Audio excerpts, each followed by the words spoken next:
It's back and bigger than ever. It's the Unofficial 40 from Soonerscoop.com.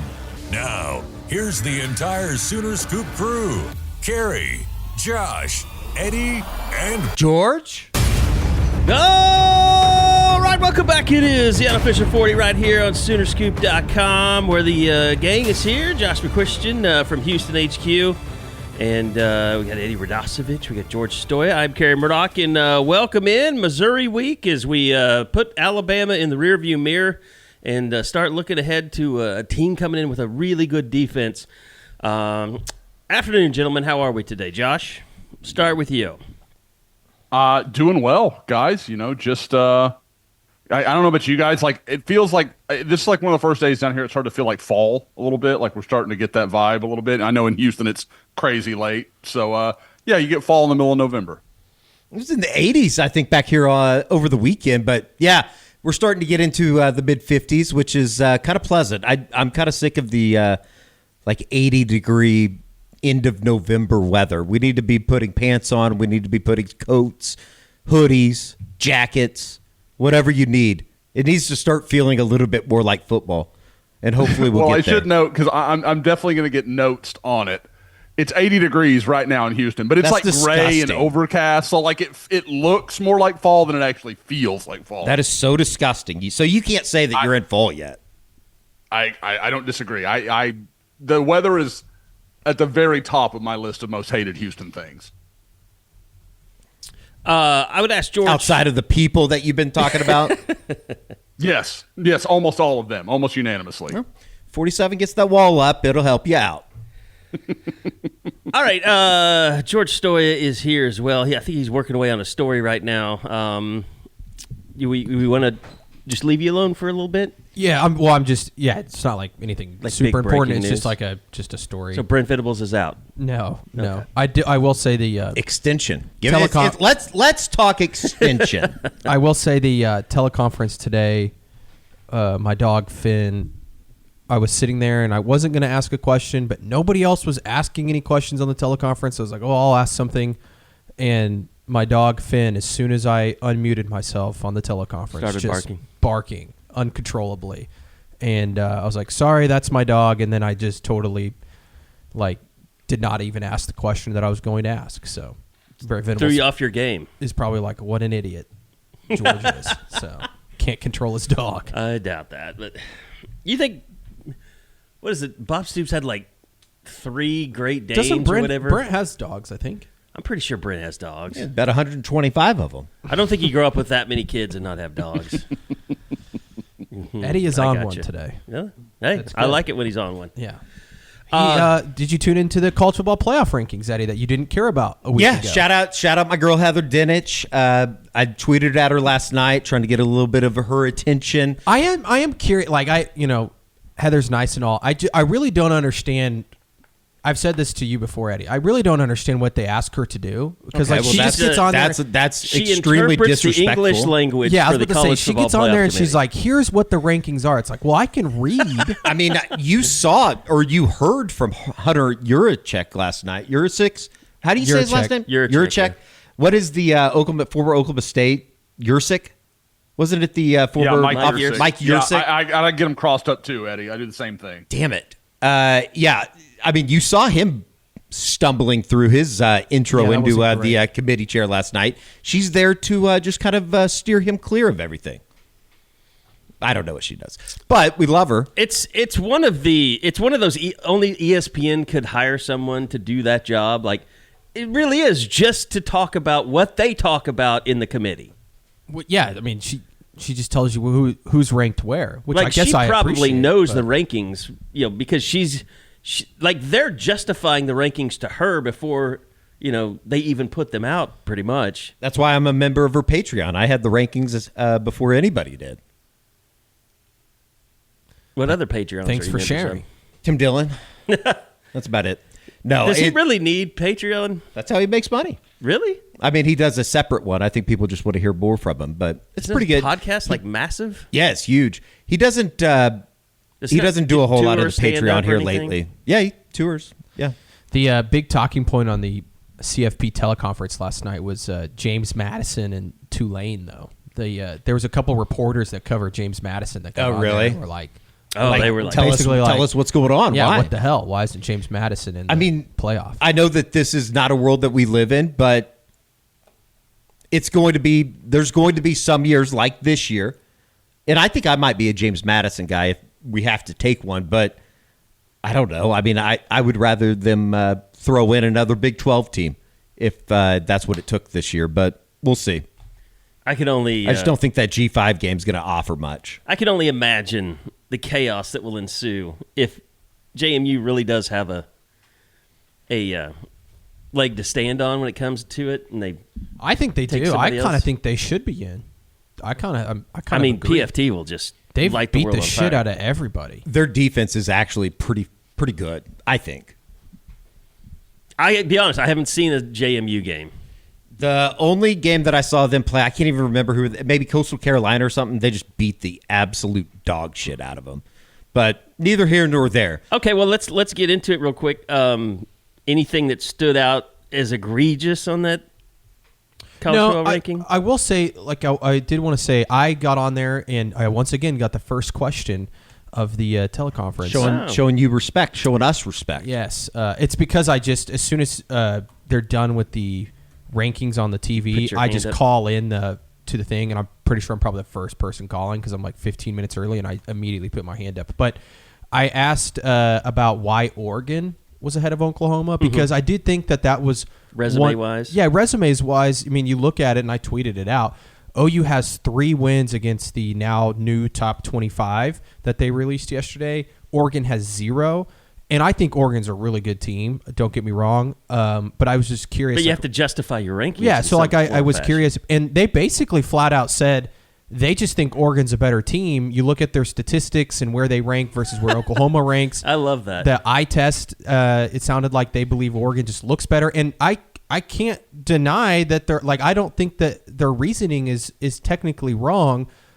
Because I do think that, and I don't think he was directly taking a shot at Oklahoma's offense, but he was like, listen, like Oregon looks great on offense and defense. I don't know if the same could be said for Oklahoma. While Oklahoma's resume is super impressive, their offense just isn't very good. Yeah, I saw your story last night, and I just thought, man, what bizarro world are we living in? We had all those years where the playoff committee would talk about OU's defense just isn't on par with everybody else. And the one thing I say about the committee is, like, they just don't – like, they say that about that, but then they say, like, when explaining other rankings, they'll be like, well, so-and-so's resume is better. And it's like, okay, well, pick which one it's you funny want to base it on. They pick and choose on, like, what they use as a metric or whatever or a talking point for each team.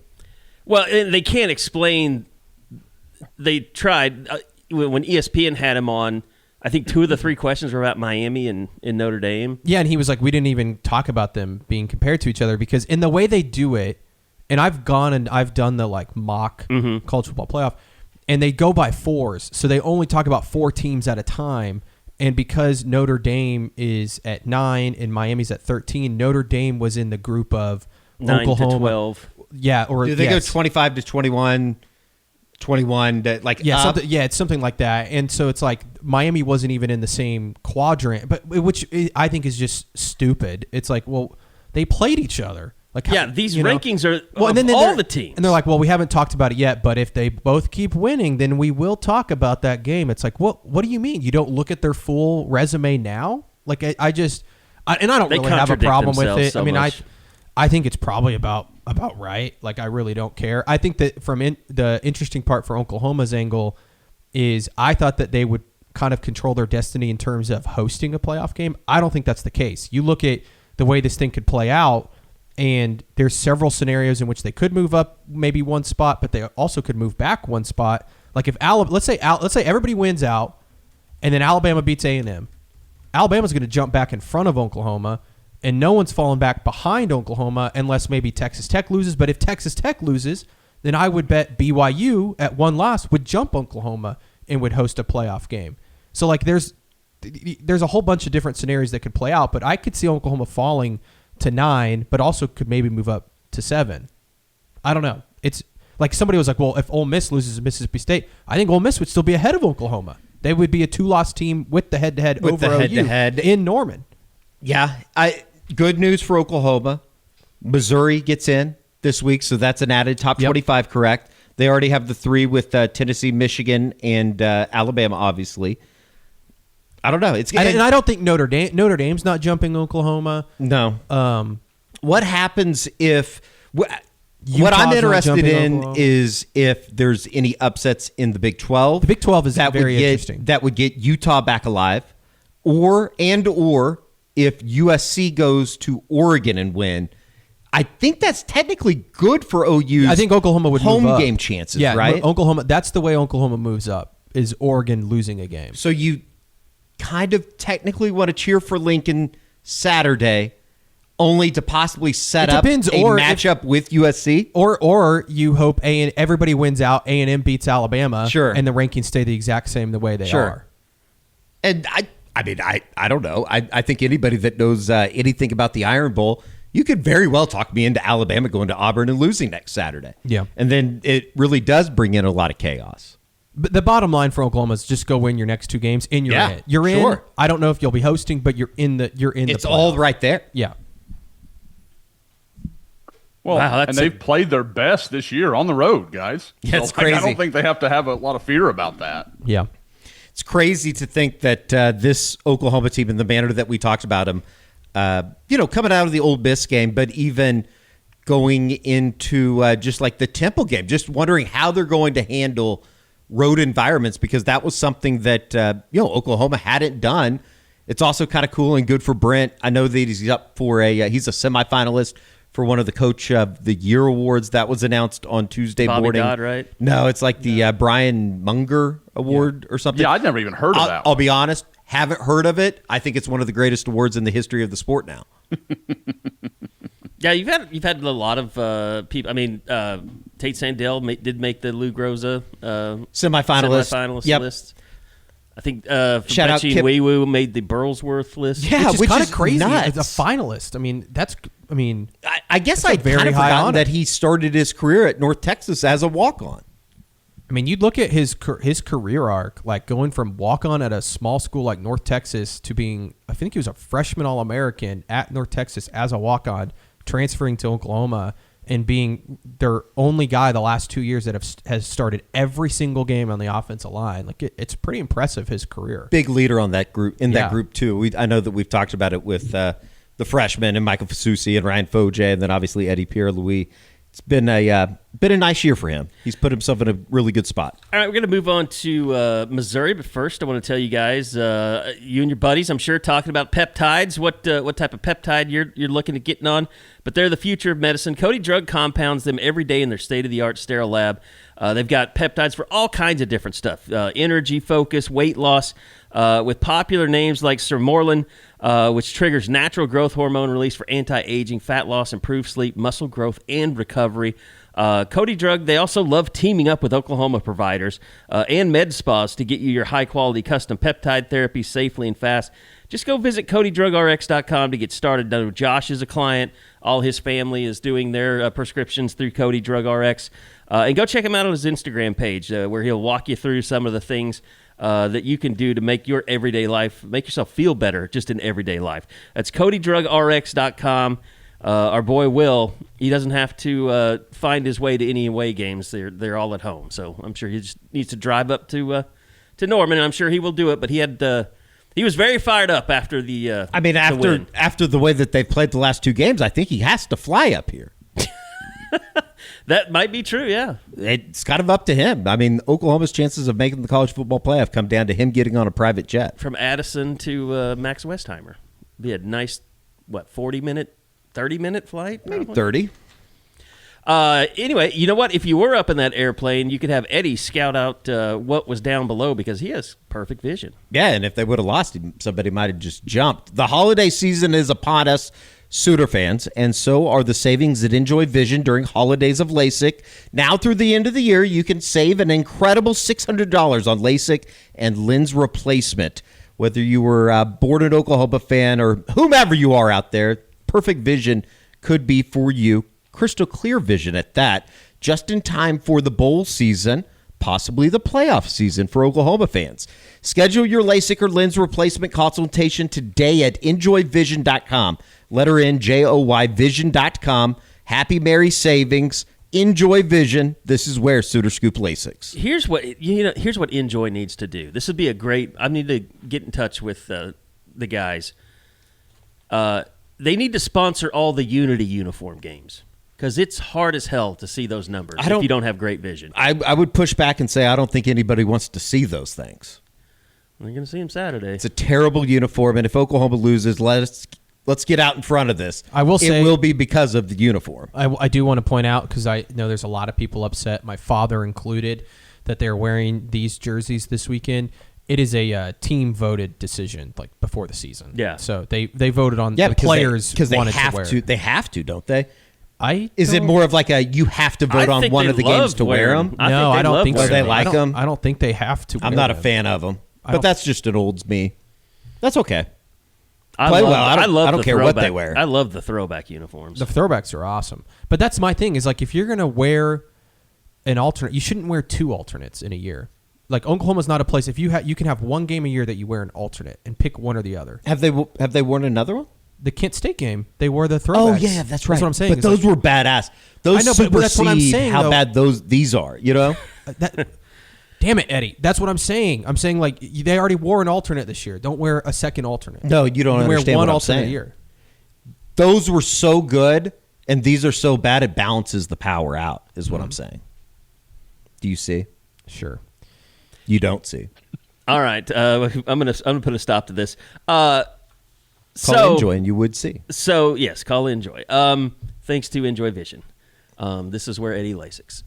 Look, I've been stewing on this for a couple of days. You guys were in here doing practice reports and stuff, and it started kind of a little seed in my head, and then it just got to the point where I lost my mind this morning.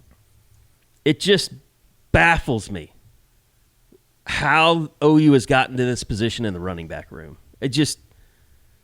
There's just severe mismanagement all over the place with this thing. I mean, Xavier Robinson's hurt. He's going to gut it out likely. Tory Blaylock's been hurt. But Taylor Tatum is hurt. Taylor Tatum, is he though? Do we know? Oh, yeah, he's hurt. Okay. He's hurt. He's been hurt all year.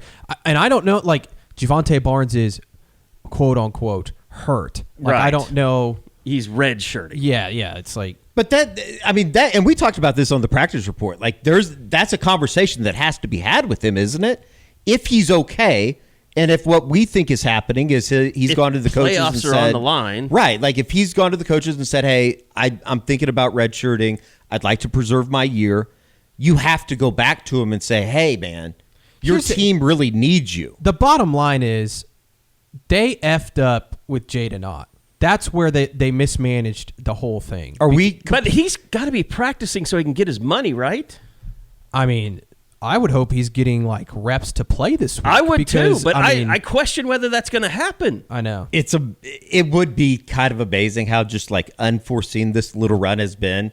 All of a sudden you look up and he has like 85 yards on Saturday. Well, yeah, that's what somebody said on the board. It's like that's what Josh wants to happen. How many does he need to rush for these next 2 weeks? If Jaden Ott comes in and rushes for like a combined 300 yards these next 2 weeks and helps Oklahoma win these games, It'd be incredible. He would be worth every penny they paid him. It'd be incredible. I mean, it would be so on brand though if OU chose not to play him, just like to cut their nose off to spite their face. Like, I don't think they would do that. You didn't do what you were supposed to do. Oh, okay. I think everything's on the table, Eddie. I think they just gave up, and I can't believe that they did that. Well, I don't think they've given up. I think that and I don't think Xavier and Tory have been better. Right, but I'm saying you really thought you could get through the SEC with two running backs? I don't think they thought that at all. I don't think they counted on Javonte Barnes, basically quitting. Yeah. And I don't think they count on Taylor Tatum being literally hurt all season, and the guy that they spent, an ungodly amount of money on, just saying, I don't think I want to play football anymore. Like I don't think they came into the season like, oh, we're just gonna wing it with a true freshman and Xavier Robinson. I think it's just how it happened. And to what you're saying though, they mismanaged it because they should have seen some of this coming. Like the Jaden Ott thing, they probably should have seen coming. You know, they should have done more research on it. You know, Xavier Robinson hasn't been able to stay healthy his entire career. Taylor Tatum hasn't either. Like Javonte Barnes, a true freshman. We've said it for the last 3 years. Javonte Barnes is what he is, and he got beat out. Yeah, he's not going to save And I don't you, blame. And the thing but is, you need like, a body. I don't blame OU for being upset with Javonte Barnes and him not playing. I also don't blame Javonte Barnes saying, "Hey, you guys played other guys over me. I need to go try and play somewhere else. I need to save my eligibility so I can try and play at the next level." And that's why I'm like, I wonder if OU would go back to Barnes this week and be like, "Listen, man, like we'll pay you more money or something to play in this game." You can do that, but yeah, I don't know if you can either. But like, we need you to play these last couple games. yeah, I think I don't know how much value he's going to have, you know, going somewhere else when teams are going to be like, so you had an opportunity to help Oklahoma make a playoff run and you chose not to do it. I think most teams there's don't some teams care. that would not Just give not a care. shit. Yeah. But I don't think he's going to be able to go to like a big school. I don't think he's going to get he's paid not all that making any much money anyway. anyway. Yeah, I mean, he just wants not to go good play enough. somewhere. And again, I mean, this definitely is pure speculation on our part. He very well could just be injured. I really don't know. If he was, though, wouldn't he have been on the trip? One would think yes. He hasn't been on either of the last One two would trips. think, yeah. Troy Everett was there. Yeah. You know, He wasn't in Knoxville, was he? Troy? No, Javonte. Oh, no, I don't think so. I mean, that's the thing is, like, if he was, you know, close or Yeah. whatever, like no, every week he's I agree questioned, with you. I'm like, just he saying would for be there. clarity's sake, like, we don't know for a fact that he's just said, hey, I'm opting out. Yeah, maybe he'll come and play and rush for 100 yards this week. That'd be awesome. Well, and, you know, I just have so many questions about the Jaden Ott thing. I mean, it's like, look, granted, it's on both sides. Yeah. But I also think the adults in the room have to kind of step up and manage that thing a little bit. I I agree. don't think that they have. I agree. That's where it went wrong. The Barnes stuff, and I think that the Barnes this was always going to be what happened with Javonte Barnes. Like, he was going to get passed up. Yeah, and because he wasn't a right difference maker. It's more so they mismanaged the Jaden Ott situation. By either they should have never gotten him, or when they did get him, their approach should have been a lot different than what it was. Because I think it turned into I don't want to play for. Here's the question though: if Xavier Robinson, maybe he tries to play but he can't go, Tory Blaylock can't go, what do you do? Oh, I think it's Ott. I think they'll play Ott. You think that they'll play out in that situation? I think they have to. I do. It's either him or I don't think they have any other choice. Gabe Sawchuk? Gabe Sawchuk, yeah. Yeah. I mean, we were joking about it yesterday. Andy Bass isn't anywhere close to be coming back. No. And I will say to I guess this is like the bar is extremely low. I'm surprised Ott is still suiting up. He's traveling. He has going to make his warm-ups. money. His body language doesn't look great, but I know. Not but the like, best. But like, Did you guys see the picture of him at Alabama in the post game? Yeah, my man's never even took his helmet off. I was like, I thought about getting video, and then it was so awkward. I was like, yeah, I think I'm good on that. I'm gonna go get the guy celebrating. He was off talking to some girls off on the side of the stadium while the team's on the field celebrating. Oh, really? Somebody took a picture of him. Yeah, from, I like, didn't the see that. stands. Like somebody saw him. No, I mean it's noticeable. Or I guess they presented it as him. It was tough to tell in the picture, but Sure. they seemed confident that was him. It's awkward. There's no doubt about that. And I just wonder if they came to him this week and were like, "Listen, man, like you could save your strap you in, could bud. save your career if you Strap in. give us something these last two games and help us get to the playoffs, and then in the playoffs, maybe you help us again." Because I really think like if they can get the running game going on offense, I'm not saying they're going to be just some great offense. I just think it would help a lot if they could run the football. I mean, the way the NFL values running backs, I mean, is he even drafted at this point? That's what I'm saying. Like if I'm the OU staff, I'm going to him and say, "Listen, man, like you're not going to get drafted, but if you come in here and you just, play great these next couple of weeks and do what we ask you to do, like you could, save some face here." Yeah, because who do you think those NFL staffs are going to go to and talk to? They're going to talk to Nagy, And they're going to talk to DeMarco. Yeah, the guy who went and got Ott, the guy with the NFL pedigree. And I'm going to guess at this point he's not going to get great reviews. No, But he could fix it. I mean, George is right. There's a chance he could fix it. Yeah. I mean, we've been so out on Jaden Ott for like over a month now. It's like there's now also he's back in the mix. There's also a chance Xavier Robinson and Tory Blaylock just play. They're both fine. play through injury, and they try to throw the ball, because I know that Eli Hoff is going to join us on the game day preview on Thursday on YouTube, and I think that there is a little bit of opportunity with Oklahoma in Missouri's secondary. Toriano Pride, a guy that really has had kind of an up and down career. I remember his name in the high school ranks coming out of high school, or in the recruiting ranks coming out of high school, Josh.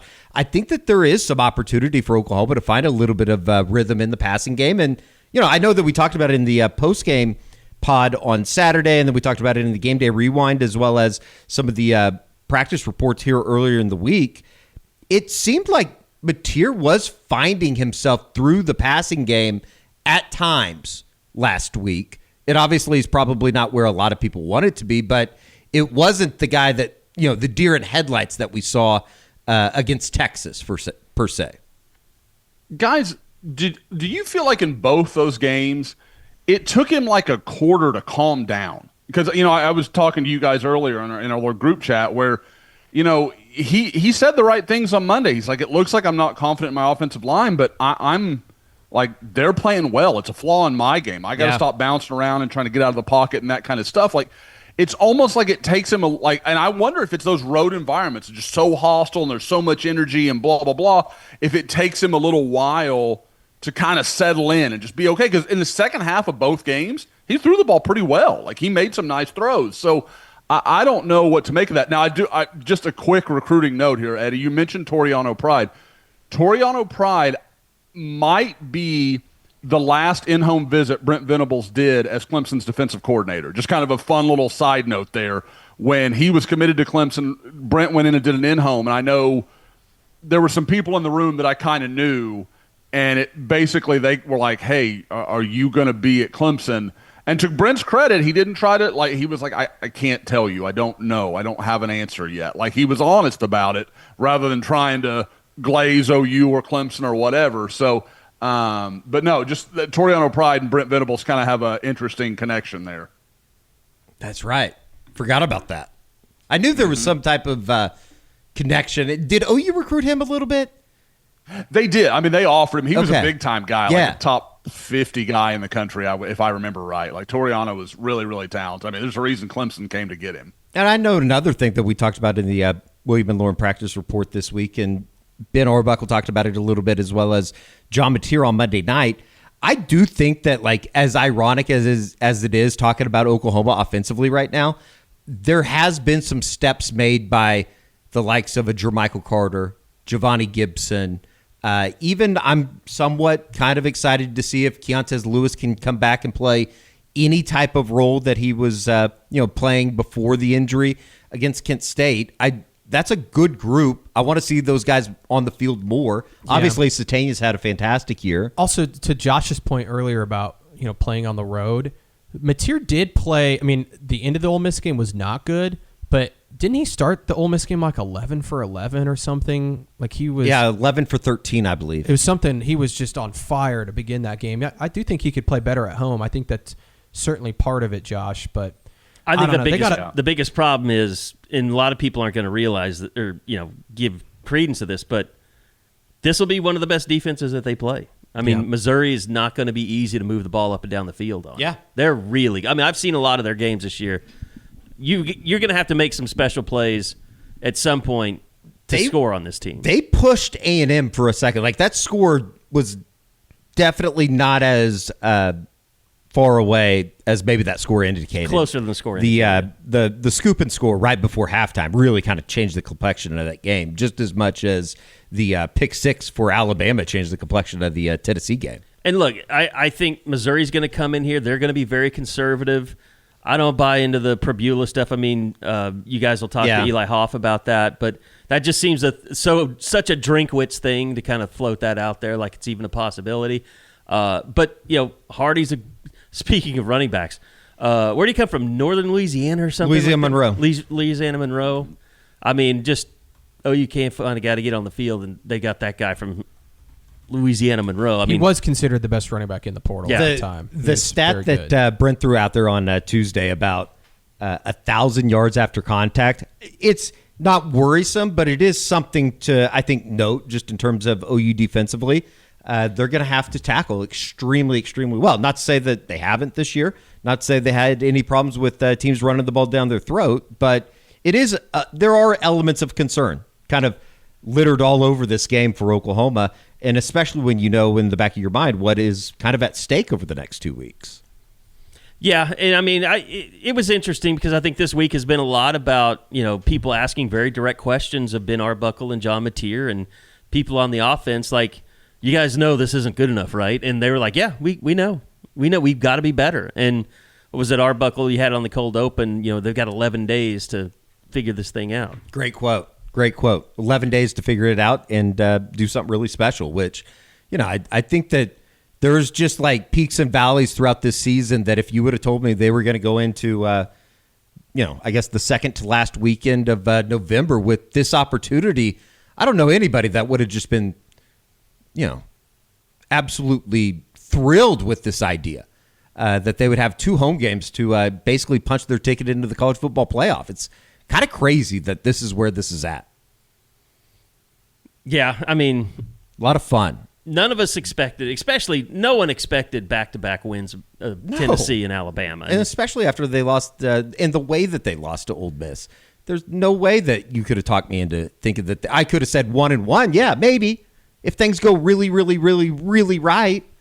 But to add in the way that they haven't been able to play and move the football offensively, just falling back on a defense that has been the best defense in the country over the last 2 weeks, plus maybe the best special teams unit that Oklahoma's put onto a field, at least of my lifetime, over the last 2 weeks. And here's the thing, you talk about the worry, and Brent's kind of addressed this.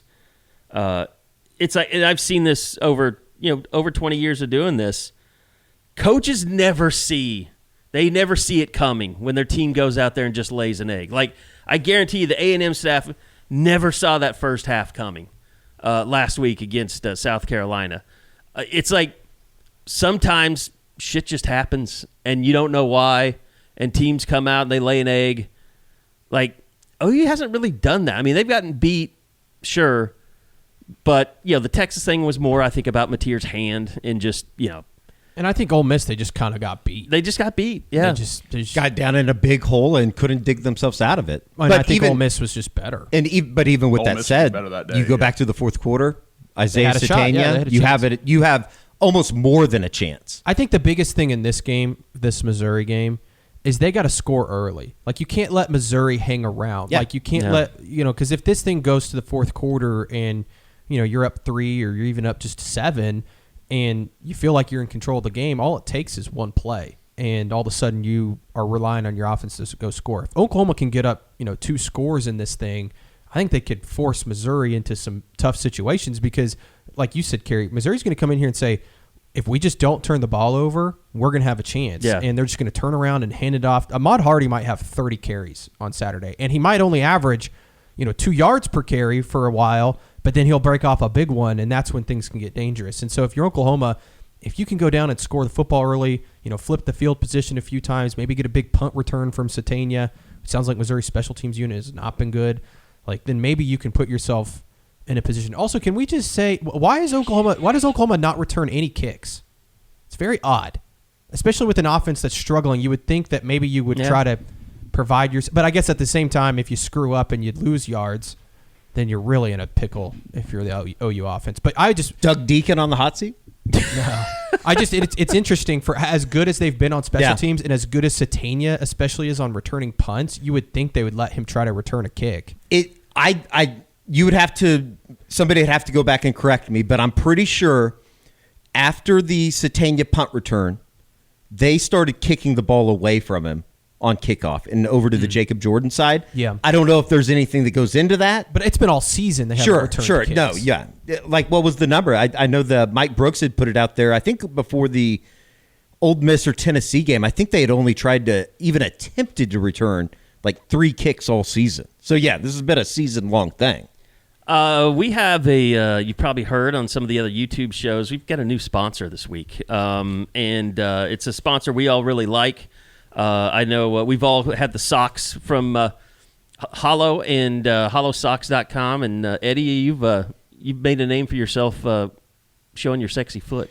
Yeah, that's good. That's good. That's going to be a follow-up with my OnlyFans. I think it is weird, though, that since George has gotten married, he said he doesn't use socks anymore, but he's going to use these socks. Hollow Socks.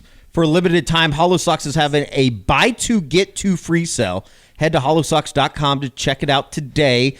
Alpaca socks built for the field. Performance-grade socks made from ultra-soft baby alpaca fibers, engineered for rugged conditions and designs to keep your feet dry, warm, and comfortable no matter where the day takes you. They're the only socks that will keep your feet warm below freezing and then cooled when it's over 80 degrees. I'm holding one in my hand right now. It's very cool right now. They really are socks that I will be wearing with boots during the winter months. The reinforced structure, heel and toe, perfect for hunting boots, lightweight, supportive, and unbelievably soft, 3 times warmer than wool, and still lightweight. Made in the United States of America, which I appreciate as an American. Over 2 million pairs sold. So once again, Hollow Socks, buy 2, get 2 free sale. Head to Hollow Socks today to check it out. hollowsocks.com for up to 50% off. And after your purchase, tell them Sooner Scoop sent you over there. We support them, they support us, and we support you, the American sock wearer. Back to USA. You guys all know about Lucy. We've told you about it a lot. I'm a big fan. I just got my subscription in yesterday. Call it a subscription. I got my order, but I'm on the subscription service. Which hey, if you partake in the nicotine and smokeless tobacco, maybe you want to just try nicotine. That's what I've done. Have not bought the name brand tobacco in a very long time, and Lucy has really helped me with that. Not saying that'll be the exact same thing for you, but 100% pure nicotine, always tobacco-free. You can set yourself up with a subscription like I have. I'm paring myself down. I'm trying. My next order is going to be 8 milligram. I've been getting the 12 milligram because I have been a tobacco user. Do it throughout the day in the office, and it's nice to kind of just relax. So, God bless Eddie's phone keeps going off. But yeah, I use the 12 milligram. I'm gonna pare it down to 8 and try that. But my favorite flavor is wintergreen. I've done the mint. I really like it. The espresso for me is kind of like a dessert. Like a dessert pillow pouch, if you will.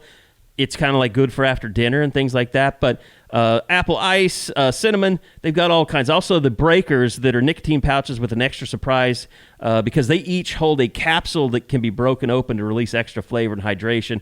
And really, I'm plenty hydrated when I have this stuff. To me, it's turned into a lot like what I used to be used to.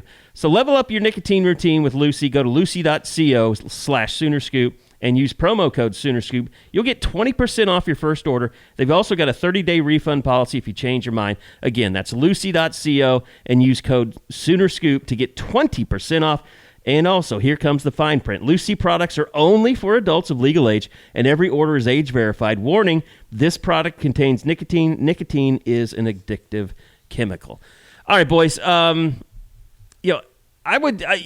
just think, like I said, the conservative stuff, like, can you imagine being a coach that's coming in, facing this Oklahoma team after their last 2 games and the turnovers that they've had? Like, yeah, I mean, having a freshman quarterback, I mean, it's not ideal. 6 turnover, or the other alternative being a quarterback that I think is really, really good, but basically a bum ankle. Like, not exactly what you would want to put in there if you're trying to move the ball against this Oklahoma defense. If you're Missouri, like, what do you have to lose? Oh, 100%. You know, like I don't think that they're coming in here like, oh man, they're the spoiler, like the ultimate spoiler too. With as much, commentary that's been between these two programs here over the last couple of years. Barry Trammell tried to get Brent Venables to not necessarily talk shit, but your shit, Brent. It basically was like, hey man, there's been a lot between these two fan bases online, as well as somewhat off the field, just in terms of Eli Drinkwitz taking shots at Bob Stoops. You had the Caden Green thing. You had the Chris McClellan, I guess, somewhat battle. I don't know if that really was a battle. And then obviously the way the game went last year, It's kind of a fun. I think it is a little bit of a rivalry. I don't know. OU has so few. I mean, left anymore. Texas is a rival. Oklahoma State's a rival. Missouri, though, Nebraska used to be a rival. There's definitely no love lost. I think they just don't like each other. It has the makings of a rivalry. You need like some big games that kind of like last year. Even though last year wasn't a big game, it was just such a gut punch for Oklahoma. The way that went down. It's a stat I heard that it's been 59 years, I think, since Missouri's won in Norman. 66, 1966. Wow. Crazy. Did you see Kevin Coleman? Like, we heard what they said. We know. Yeah. Okay. Like, I mean, what? They didn't say anything. Like, you went to Jackson State out of high school. Like, what are you talking about? Like, you're some Mizzou guy. What did he say? Deep in the bone. It was. Are you talking to me, George? Yeah, anybody? I guess I missed. Yeah, go ahead.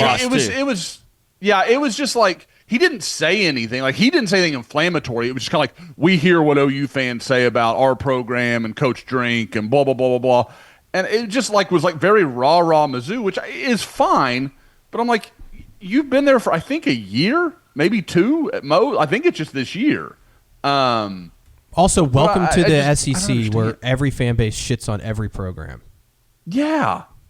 Yes. But whatever. But I mean, if that's what motivates him, I mean, OU got motivated last week because Alabama scheduled their homecoming. Which makes that was no some high school stuff right there. Yeah, but that is like who's having homecoming that late in the season? It was super late. It was a lovely setting though. Did they do like a homecoming court or anything like that? Yeah, they did at halftime. Did they really? Yeah. I went up into the media room at halftime. It is one of those things, though, that like I kind of laugh at, and I think it's kind of stupid, really. But I do think when you're looking at this team and the way that they've bought into everything that Brent says, like I know that we've talked about that before and the culture and all that kind of stuff. I think it's a major positive that he's gotten these guys to start thinking that way. Because when you look at some of those really good Georgia teams even, not saying that that's where Oklahoma is, but from a mentality standpoint, you do have to find those little chips on the shoulder type thing. I mean, that's why we celebrated Baker Mayfield so much, is because he had that mentality. And I think that, like, to a lesser extent, John's like that. He obviously has to play better. But I do think that, like, I know that you asked Brent today about John's leadership. And I think that, like, ultimately they've gotten to this point because of the strong leadership unit. Obviously, it helps that they're extremely good defensively. And that's why, like, I know there's some people on the board, and I'm sure some fans that listen to this that are like, should OU go after, a different quarterback in the portal or whatever after this season? And my argument is, look, I understand John hasn't played up to maybe the expectations. I also think some of it's like, it's a little unfair because we're like, what would he have looked like if he never got hurt? Sure. Right? I think that's part of this. But one thing you cannot deny is the leadership, the brotherhood, the connection that he has brought to this team.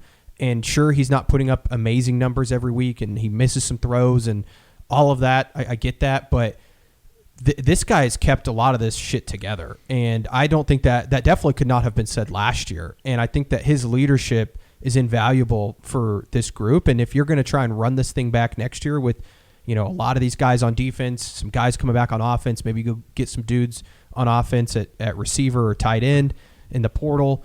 Like, I think betting on John Mateer and just what he means to the program, I think is worth maybe more than just how well he's played or not played on the field. Just real quick, too, I would say, like, and I reserve the right to change my opinion, just like I did with Brent Venables, who I now want an extension for instead of firing 3 weeks ago.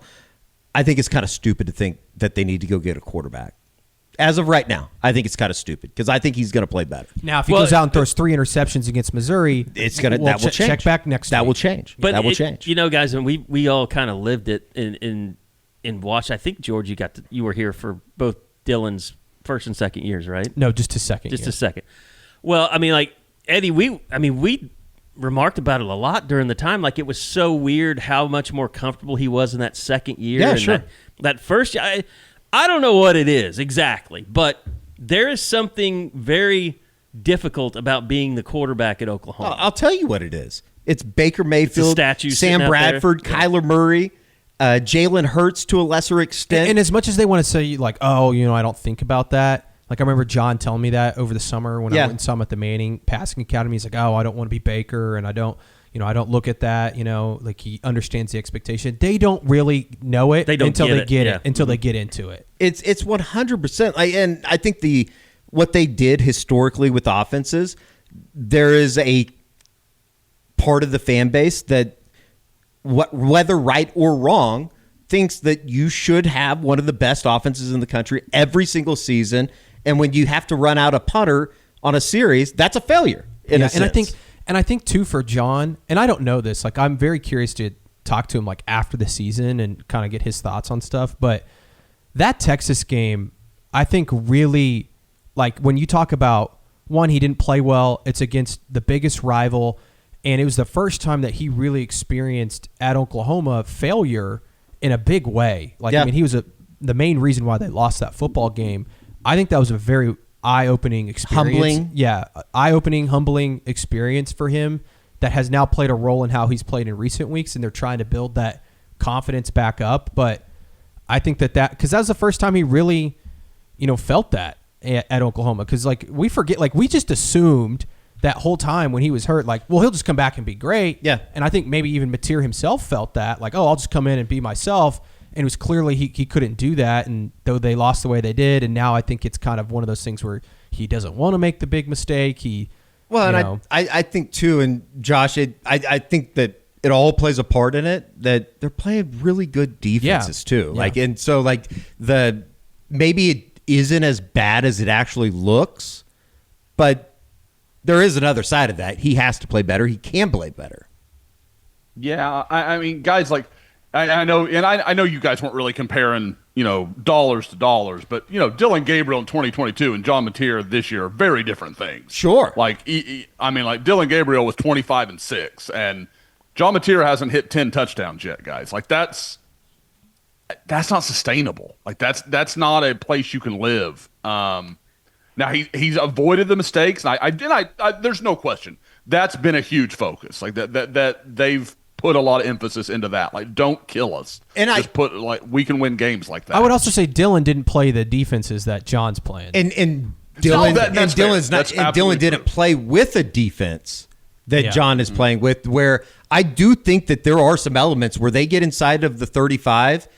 Not to say that they necessarily shut it down by any means, but they do get pretty damn conservative, knowing that, hey, let's get 3 here. The defense is good enough that they're not going to put us in a bad spot. I would also say on top of that, and again, what sounds like we're just making up excuses. Oh, they are for Mateer, and it's because they're 8-2 and right. But like 2 games away from. I the will also Bowl say, playoff. like when we say he didn't, Dylan didn't play the defenses Mateer did or is. I would also add on top of that, Dylan had a lot better weapons around him. I mean, they don't have anybody as good as Marvin Mims on this team, and even Braden Willis at tight end. Like, how good was he? Eric Gray at running back. Yeah, I mean, the offensive line had, was it 2 future first rounders? Was that Anton Harrison and Tyler Guyton? And Guyton, yep. I mean, Guyton didn't even start for portions of that year. So I do think that it's like you said earlier, it's not dollars to dollars, apples to apples, whatever. But if Mateer was playing at Gabriel's level, I think this offense would be a lot better. So yeah. I mean, if they were at Gabriel's level, it'd be OU and Ohio State would probably be the 2 favorites for the national title, in my opinion. And that's why I'm like, you just kind of, if I'm Oklahoma, you just bet on, and you got to see how these last 2 games play out. But if you're OU, I think you just say, okay, we're going to bet on Mateer getting healthy, he had a year under his belt in this league. He's going to work on some stuff in the offseason. Let's try and get the best players possible around him, because I think that's part of the problem with the offense right now is they got nobody at tight end. They've got to spend some money. They got one guy at receiver who's a good player, but he shouldn't be your number 1 guy in Isaiah Satania. You got 3 freshman offensive linemen. You got nobody at running back right now because they're hurt. And even then, like, how good are they? I mean, I think Xavier Robinson's really good, but I think that it's pretty clear they got to get a lot of pieces around him too, because right now it feels like they're asking Mateer to do everything, and I just don't think he's that guy. Yeah, he's carrying the running game. He is the passing game because there's nobody else. But yeah, and I mean, he's got a tight end that's a converted linebacker that's his best option, which, nothing against Jared Kanek. I mean, he's had he's been a great addition. I mean, to look the at the offense. best teams. I've said this before, but look at the best teams in the country. They all have like a premier tight end. Yeah. Or like so not even like even the guy for Alabama, Vanderbilt has one. is not just like some amazing player, but he's really good. He could help Oklahoma so much if you had a big-bodied guy like that who can also block. Like, I don't know, tight ends are bad. The thing I'll push back on that a little bit with George though, like you and I've watched the All-22. There are plays. There are plays where receivers are open and they're not being hit. I don't care if it's Cam Coleman standing out there. If you don't throw him the ball, it doesn't matter. I think every All-22 you'll see that though. Sure, of course. No, like it's not like this is solely John Mateer, but like he's missing. Like there's Keontae Lewis had one play against Alabama. He's wide open, and for some reason the ball's not thrown to him. It's one of the plays where John jumps out of the pocket early in the first quarter. I don't know why I said John like we're buddies, but like there's just stuff like that where. I get it, but guys, and I know it's his first year at Oklahoma, his first year in the SEC. It's not his first year in this offense. Like, he knows this better than anybody. Like, I don't know. Like, I'm not one to say, like, you have to make a change, but if the right guy were in the portal, sounds like you're saying, I'm not ignoring that. I'm not saying it's not an absolute to me. I just think that would be really bad vibes in the locker room. That's possible. And I don't know if you want bad vibes in the locker room if you make the playoff this year. That seems like that's a step backwards. Yeah, I mean, you make the playoffs. I mean, outside of just guys that have been problems that might continue to be problems, like certain rooms on offense. Everybody would be safe. But now, Josh, if they go out and they lose these last two games, or they lose one of them because Mateer's just terrible or something, then I would be open to listening, depending on who it is that's in the portal. Like that's part of the problem is like they got to go get somebody in the portal. It's like, well, we don't even know who's going to be in the portal. Yeah. Well.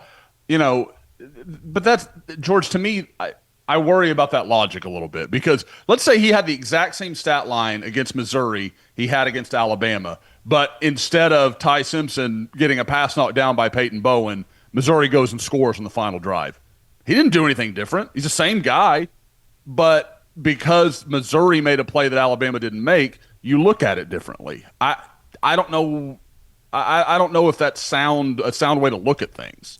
I think we've all seen enough quarterbacks that when you see it, you know it, and we just haven't got that vibe from Mateer yet. Well, we did, but to be fair, we thought we did early in the year. I mean, we should go back and listen to what we were saying after the Michigan and Auburn games because we were definitely like, man, they got a guy at quarterback. Like we were like, holy crap, they got a dude. And I know you go back. I want to say there was a point where he said that's the one thing we know.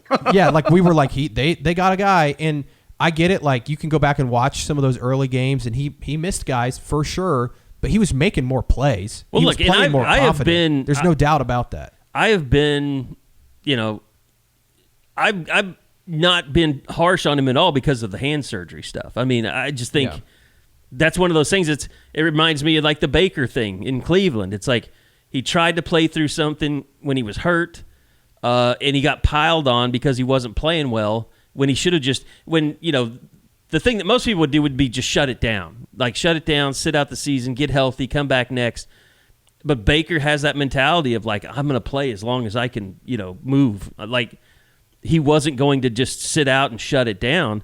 And it ended up really damaging his perception with people in Cleveland. So like Mateer, he could have shut it down and said, had a really good years and we'll see what the NFL says. But I mean, we all remember he was telling people he's going to be back by Texas, even though it didn't seem like a smart thing. And here's the thing. I really think we're going to know after these next couple of weeks, or at least have a better feeling.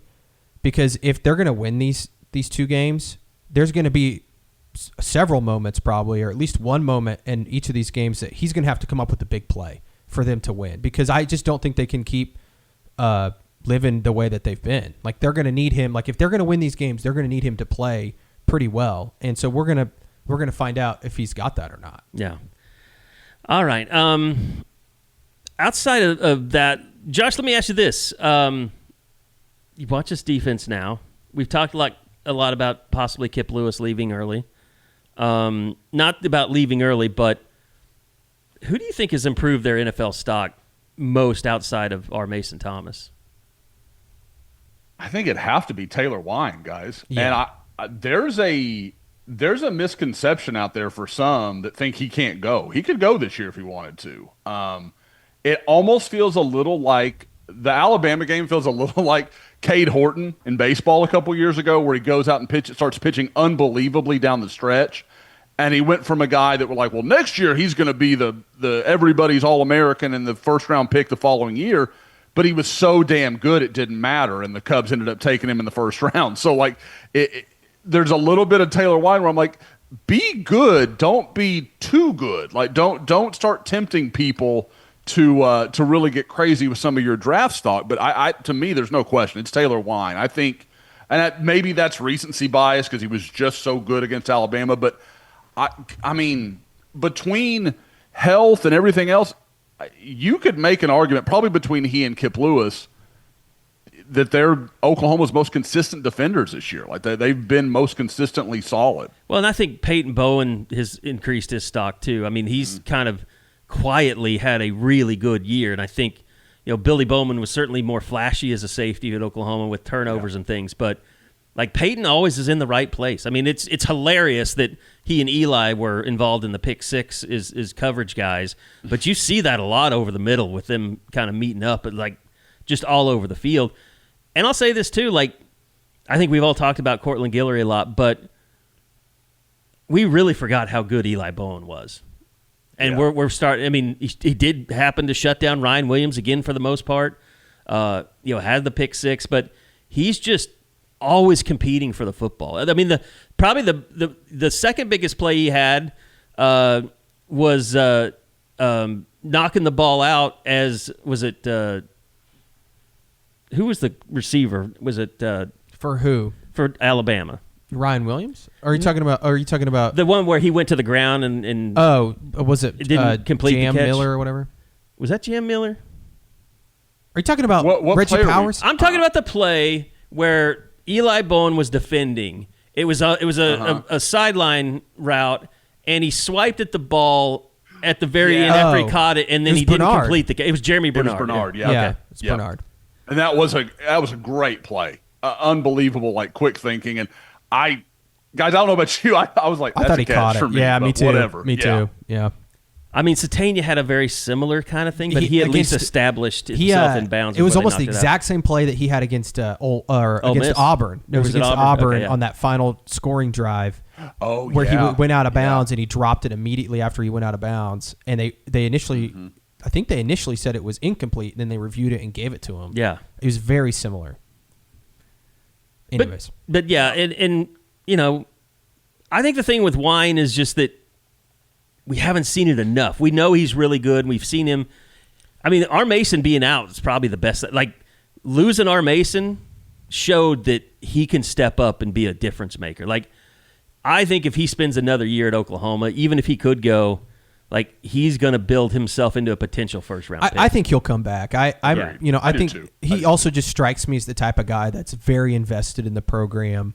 He loves what they're doing, and I also think, like, I don't know what draft he'd probably get, like Josh, like a third or fourth round grade. That'd be my guess. Yeah. But if he comes back, it'd be like, hey, you can put a whole nother year of tape on, be a first team All SEC type of player, and all of a sudden you're a day one or day two, or you're looked day at one like a Bosa or something, or second round guy, at the minimum. So or I think he'll be back. And think of how many D-line scouts are going to be at OU practices next year with David Stone, Jaden Jackson, Taylor Wine. Like, I mean, that's going to be like you could knock out multiple first, second day picks just getting to look at them going to one of OU's practices. Yeah, I mean, it's just been impressive to watch so many guys. And that's like you were talking about Brent kind of keeping it together and all that, but like I'd love to just pick his brain sometime about like what he does to reach these guys and leadership. Like he's always got all these phrases, and it's like, how many leadership books do you just read like one of those every day? Like, I want to know. I was going to ask him on Tuesday if there was extra time. Sometimes we have extra time and you can get a second question. I was just going to ask him, like, he's had some really good one-liners these last couple of weeks. And if you guys have watched the videos they've put out after the Alabama and Texas game, or Alabama and Tennessee game. In the Tennessee game, he's like, why this game's at night because the Sooners are in town. That was a great line. And then he had one against Alabama. It was like one shot, one kill. Like he just, his pregame speeches, I'm like, damn, I bet he fires those guys up. I'd love to know, does he come up with those on the fly, or is he practicing those? Like, could you see him like in his like hotel room the night before the game, just being like, all right, this is what I'm going to say? I think he wings it. You know, Josh, being around here, it's like Brent is like, you know, he's never available outside of when he just does meeting, and you know that like he's just always doing something. He's always coaching. He's not golfing. No, he is not golfing. No.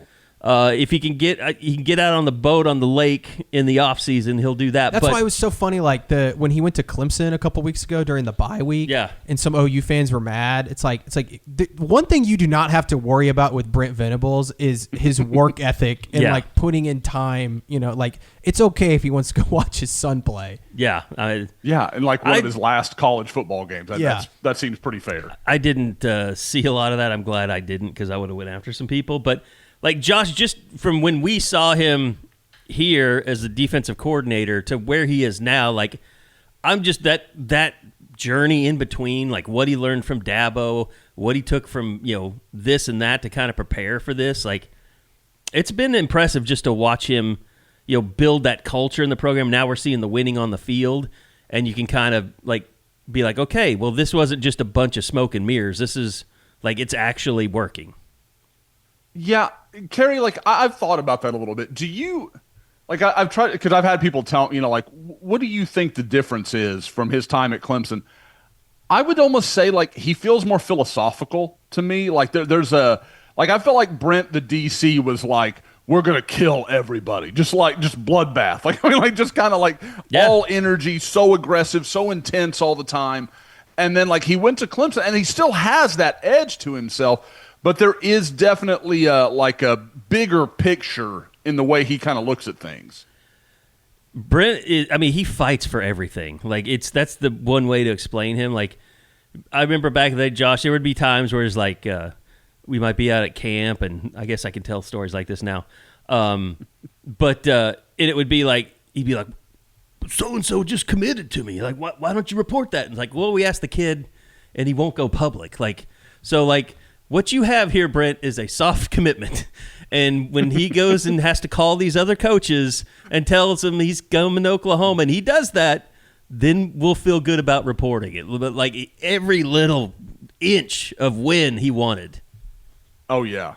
Yeah, I mean, we know exactly the player we're talking about here. Like, I mean, a guy played at OU. Joseph Beloye.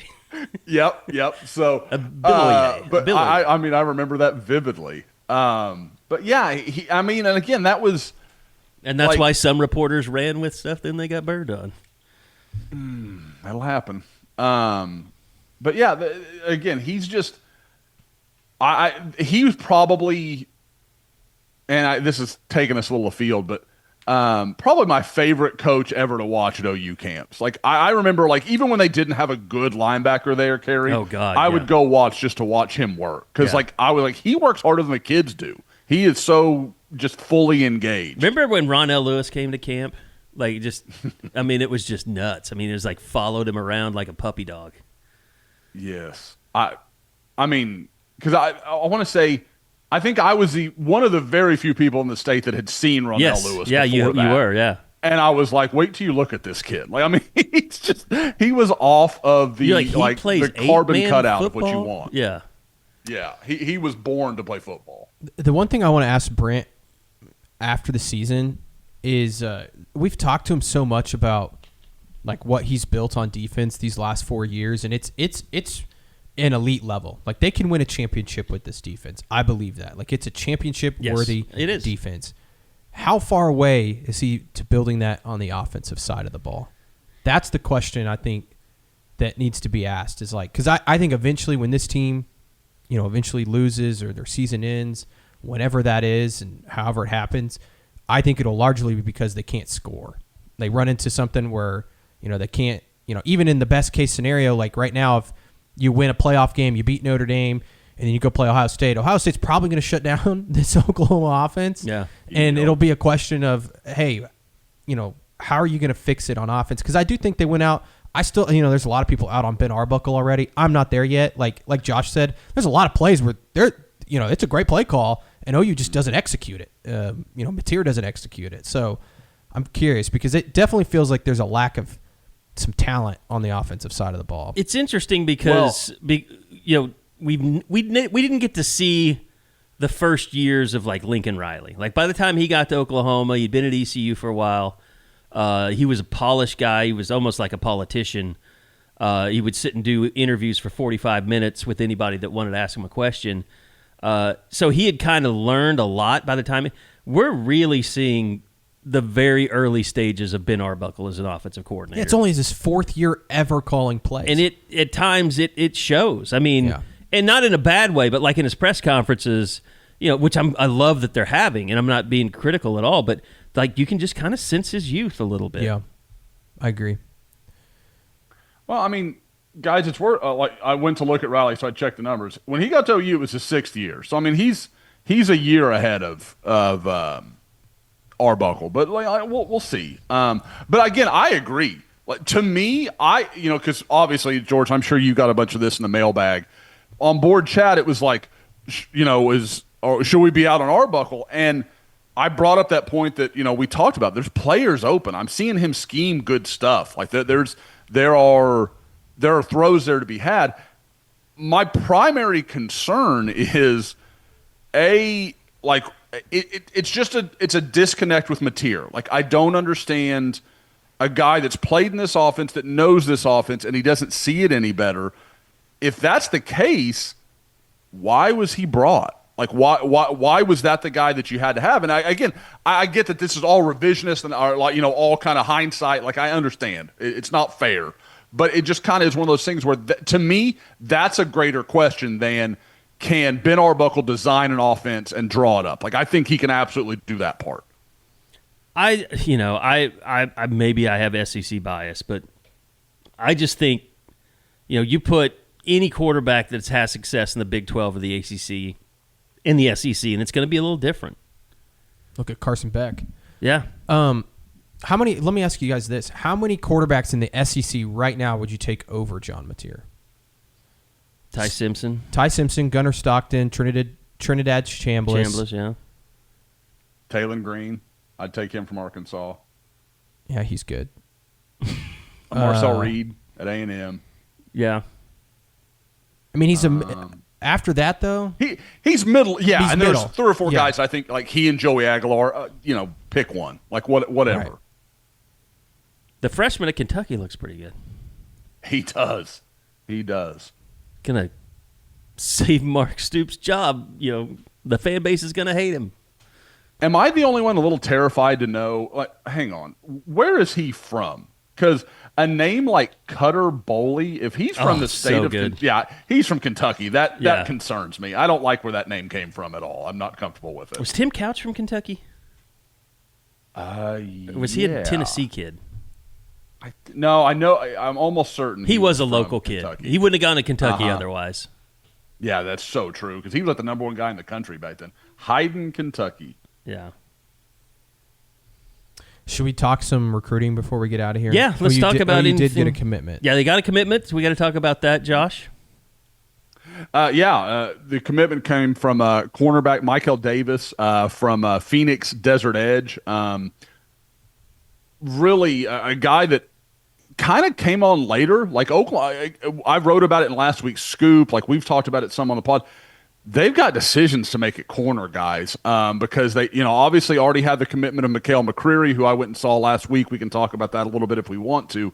But they now have 2 corners in this class. You've got a guy in Gabriel Osborne in state. They've just got a lot of possibilities at corner. And now Juju Johnson announced this morning with our guy Greg Biggins that he's going to announce his commitment on December 1st. So, like, Oklahoma, I think, may take 4 corners in this class. Like, I think that's a very real possibility. But with Davis, guys, I made a comparison to DeMontre Hurst. He's kind of a smaller slot type of corner. He's super fast. He's real twitchy.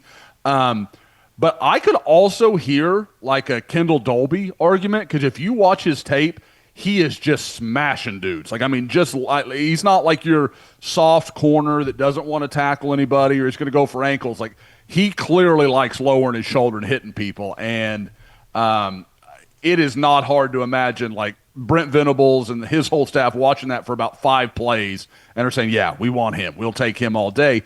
And the other nice thing about him is Oklahoma is also in on his teammate at Desert Edge, Zarek Sidney, that's a wide receiver that just announced his top 5 that has Oklahoma in it. And he's a, kind of a bigger, like actually, I always want to do this. I've done it to him twice. I keep wanting to say he's a bigger outside guy. He's more of like a kind of 6 foot, 160, kind of a slot quick guy. But, announced his final 5, Arizona State, USC, Oklahoma, Notre Dame, and I think Texas were the 5, if I'm not mistaken. But yeah, he's another guy. If Oklahoma could get both, and again, the momentum from this 2027 class kind of continues to build. I mean, when you start putting together this class like this, it makes me just wonder about the portal and how this is all going to go. And the other thing about the portal is we were talking about the quarterback stuff. Like that class, that those difference makers seem like they're shrinking a little bit in the portal. Yeah, and I would say too, Josh, I'm so curious to see what OU does in the portal, because we kind of talked about this the other day. I think before we did the recruiting report or the game day rewind, I can't remember. I really don't think Oklahoma needs to go out and just get a bunch of guys in the portal, and that's not necessarily been the case the last few years. Like, there's a handful of spots. They don't have to rebuild their offensive line now. Right, and if they add, I don't know what this 2026 class is going to end up being, but it's going to be kind of big. I kind of think they're building this the right way, and if you turn around and you get a top 5 class in 2027, like, you're really building some quality depth. And you look at some of the best teams in the country, Georgia, Texas, they're not adding a ton of guys in the portal. They add a few guys for sure and some high quality players, but I think the avenue for success is, kind of having some really deep, high school recruiting classes that are really good, and then going out and adding, 5 to 8 guys in the transfer portal that can be immediate impact guys. Yeah, well, I mean, guys, I talked about that last year, the Notre Dame-Ohio State game. 4 out of every 5 guys on both of those the two starting lineups were high school recruits for both those teams. So, like, that, to me, that is the way you do it. Now, you can't be crazy and not use the portal. That's insane. Don't do that. But I think you go out and cherry pick, like, we have a real need here, or this kid didn't develop the way we thought he was gonna, or whatever. Like, okay, we've got a hole here, we got to fill it. And what I like that Oklahoma, I think, has done is finding guys in the portal that are not just like, okay, immediate plug, he's going to be a guy.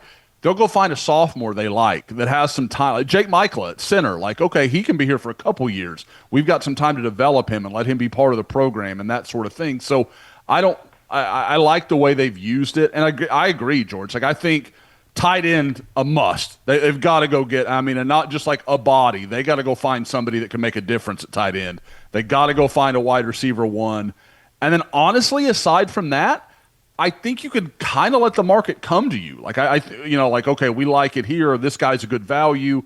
I think you can make some choices there. Now, they're going to have to go get a few guys at certain positions. I think they probably would like another experienced defensive tackle or something like that. But in general, I think those are the 2 that you're just going to have to go out and kind of smash the market a little bit. But with that exception, they don't have a lot of urgent needs. I mean, this team should return a ton. I just think, like we're talking about defense, how is Brent going to rebuild the offense? I think you have to do it with quality depth. I mean, whether that's high school or portal, you're still going to, on the offensive side, you're still going to have to invest heavily, I think. Yeah, and I think it starts with retaining some guys too on this team. Like, if you can get a Satania to come back another year, like, that would be huge. I still think Giovanni Gibson and Jermichael Carter have potential. What can Elijah Thomas do in his development? But you got to go out and get, I think, a number 1 receiver. You got to go out and get, 1 or probably 2 tight ends, maybe. Like, maybe some reserve, quality, experienced backup offensive linemen, because you need some centers. Yeah, a center. I think that those are, a running back with some experience, but But a lot of that's on the offensive side, like defensive side. Defense, I think, you might need to get another linebacker depending on who leaves there, a cheetah type player because you love Reggie Powers, but you need some depth there. Maybe, I don't think you need safety really. Not really. Maybe corner. a defensive tackle just because you're losing both Dominic Williams and Grayson Halton. Maybe a defensive end. But again, you're talking about I think the number is somewhere around 8 to 10 guys maybe in the portal. Yeah, I could see that. Yeah. Which last year I think they ended up taking 17. But again, I think schools are, they're protecting their own. They know what the market is. The market, people understand the market now. What's realistic that you're still going to have agents out there trying to pump up numbers for people, but I think schools have learned how to kind of, keep their guys happy, retain them, do what they have to do. So you're going to see, I just think you're going to see fewer guys out there in the portal that really can be difference makers for you. They took 21 players in the portal last year. I don't anticipate them taking that many. Maybe I'll be wrong, but especially if Josh, I don't know what this freshman class is the number is going to be, but it seems like it's going to be bigger than we anticipated. Yeah, it's trending towards 28 or maybe even more. Because they've got I've been sworn to secrecy, but it's kind of been referenced in a couple of, or I guess in one Steve Wiltfong story today. I wouldn't be shocked if OU holds a Power 4 commitment if they hosted him this weekend. So we'll kind of watch that. There are still new names popping up all the time. There's a offensive lineman from Georgia that's starting to get some notoriety, some attention from Oklahoma. So there's a lot still possible that is going to shake out. And I mean, obviously, this weekend they'll host the Dane Bathurst kid that's kind of the linebacker edge from Indiana. That's the only official that I know of at this point in time. So there is but I will say, guys, people will be like, why haven't you talked about the visit weekend? It looks, and talking to players, it looks like next weekend's going to be when a lot of guys are coming in. 11 a.m. is just tough. It's such bullshit. Yeah. Can we just take a minute to say it's bullshit that OU only didn't get one SEC night game this year? Yeah. Michigan was the only big night game. Yeah. I mean, that's just – and this is the weekend. I understand why the SEC does it. They want everybody to know before the season, kind of the time windows and stuff. This one definitely they should have been able to go, okay, we need to make the one ranked matchup this weekend the night game. The night game, the big ABC night game is Tennessee, Florida. Who gives a shit about Tennessee, Florida? I don't. I mean, Oklahoma and Missouri. Oklahoma's playing for a spot in the playoffs. And here's the thing: if you look at the TV numbers, Oklahoma does really well. They've had some of the most watched games all season. Yeah. What was it? 2 of the top 10.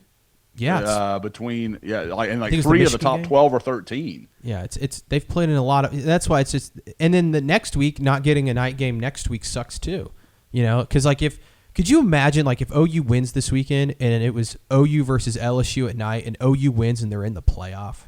That place would be nuts. And I still think it'll be great crowds and it'll be awesome this weekend. But I just feel bad for the fans that they didn't get another night game. Well, and here's something else about flip it around. Imagine Oklahoma's going to LSU next weekend. That's a freaking night game. It is. Mm-hmm. Well, and here's the thing. It's all those games. This goes back to the Missouri. Are they a rival? Missouri was the only game that heading into the weekend wasn't completely sold out, and it is now.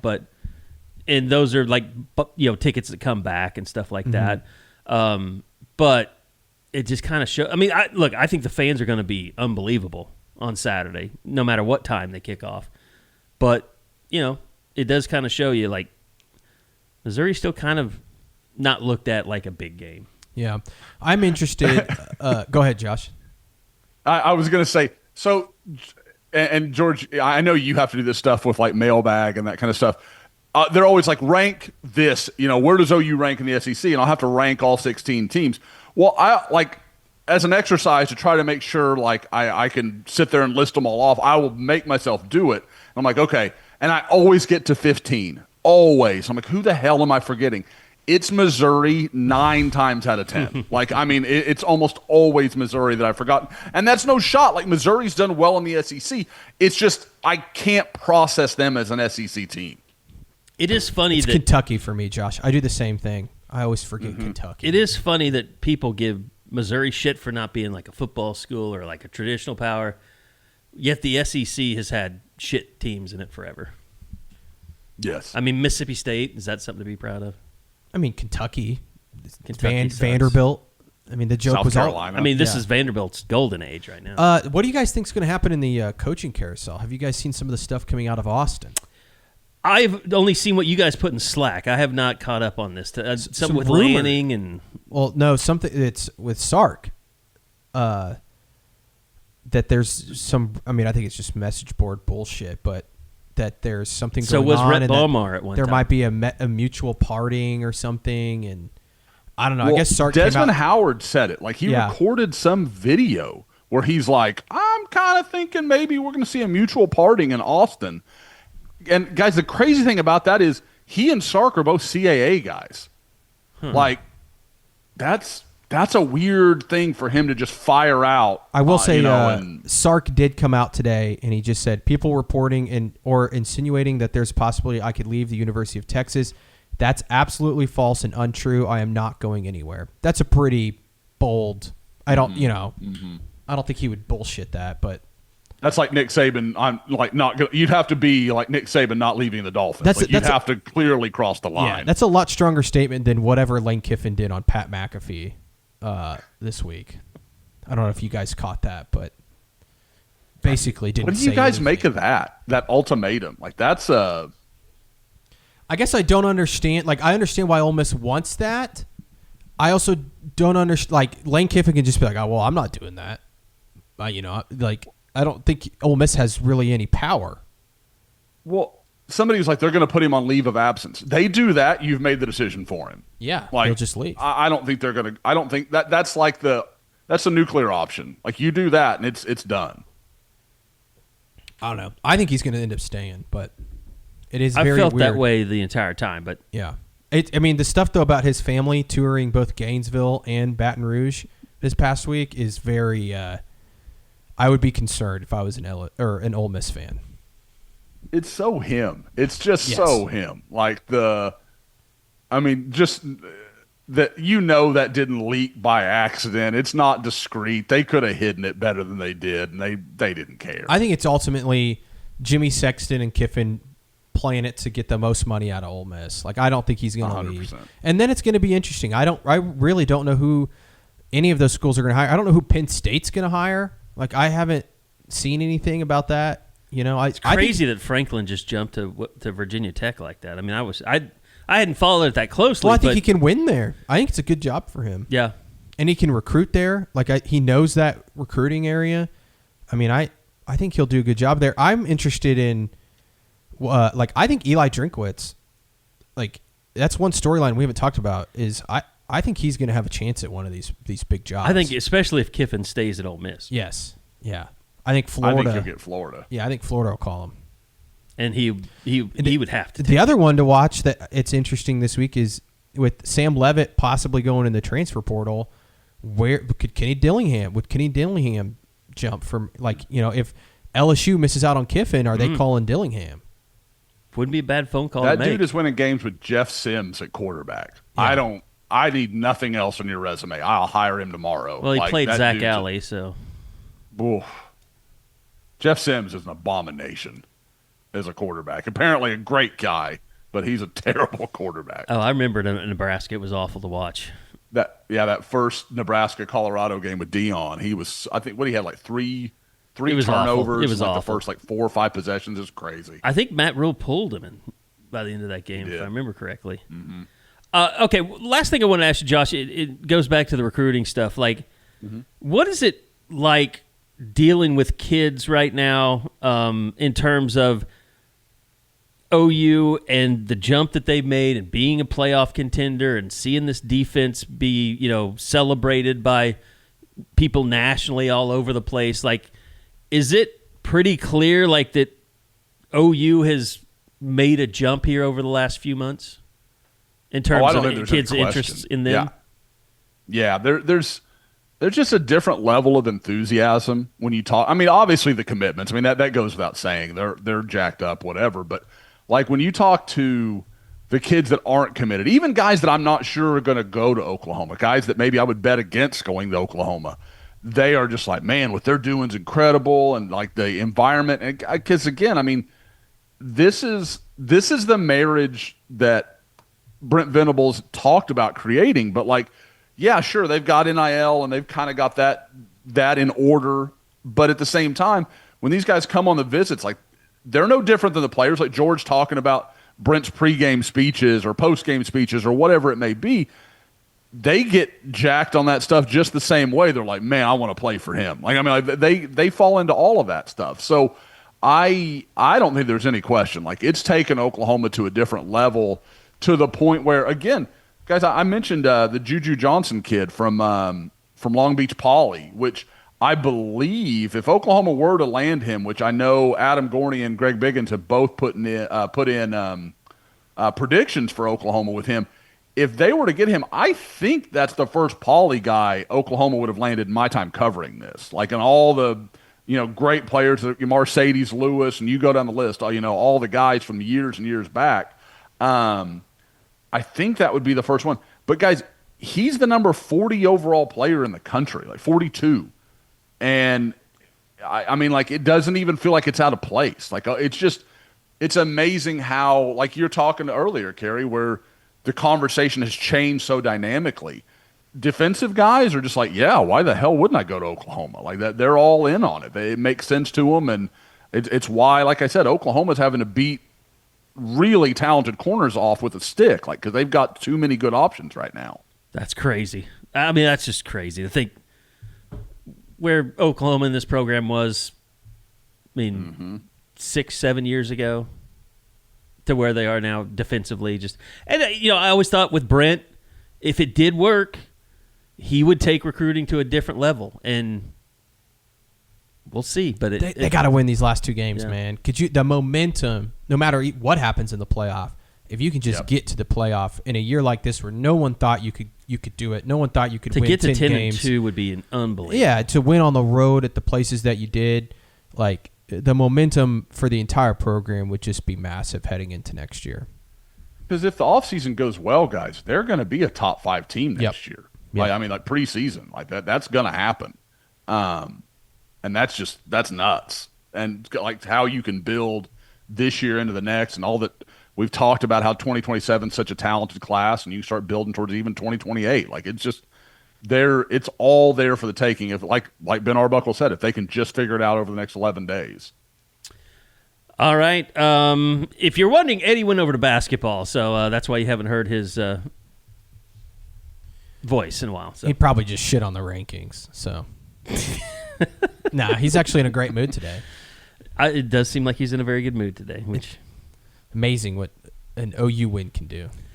Yes. Was there anything else you guys wanted to hit on before we get out of here? I mean, we'll start getting more into basketball and they gotta. We'll talk about basketball when they can beat a respectable program. I mean, losing to Nebraska, that's just giving up 105 points. It's no good. No good. And then we're just kind of letting the Leah Chavez thing simmer a little bit, and she's balling out. Yeah, have you seen her numbers recently? She had 29 points the other night or something. Yeah, and then she followed up with another 20-point performance. Like, her shot's starting to fall, so watch out. If she can get that shot to fall, they're going to have a chance to be pretty good. All right, Josh, we appreciate it. We'll let you get out a little bit early today for you. That's nice. Yeah. So see what happens when Carey shows up to work on time. There you go. Everybody, appreciate it. Looking forward to Saturday with Missouri. Looking forward to the rest of the way. Don't forget, you can be a part of things at Sooner Scoop all the time. Just $1 if you've never been a member. $1 for a free trial. And go sign up. That's the reason that we're here. It's the reason we do this stuff is because our subscribers allow us to do it. So if you like our stuff on YouTube, podcast, whatever. Great time to sign up, too, because you got these two massive games. The signing day's coming up, and OU's trying to add a few more guys. And before you know it, there's going to be transfer portal stuff in and out. It's the best time of the year. Yep. All right. Thanks for listening. We'll see you guys back here next week for another edition of the Unofficial 40 podcast right here on Soonerscoop.com.